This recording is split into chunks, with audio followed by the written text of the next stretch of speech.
Καλησπέρα σας. Σήμερα θέλω να σας παρουσιάσω μια τελείως διαφορετική προσέγγιση στο κομμάτι της πυρασφάλειας.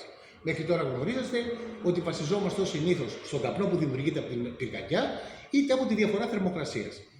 Εδώ λοιπόν ανιχνεύουμε ξεκάθαρα τη φλόγα. Είναι ένας κανονικός ανιχνευτής, ο οποίος μπορεί να κουμπώσει είτε σε συναγερμό είτε στην πυρασφάλειά μας. Είναι της εταιρείας Takex, η ιαπωνική τεχνολογία, και φυσικά έχει την δυνατότητα να ανιχνεύει τη φλόγα σε μία απόσταση 30 μέτρα με μία φλόγα ύψους 60 εκατοστά. Το εύρος, το άνοιγμα που μπορεί να δει είναι ο ανιχνευτής στα 80 μοίρες.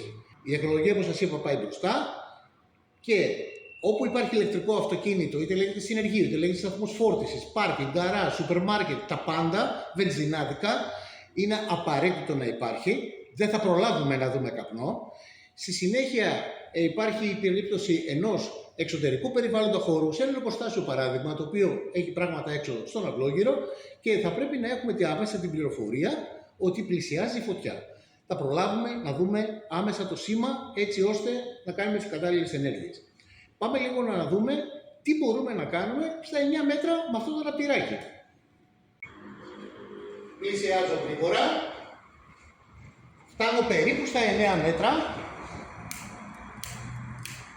Μας πρόδωσε ο αναπτήρας, αλλά το ψήμα το πήραμε. Το ακούσατε και ηχητικά από το συναγερμό.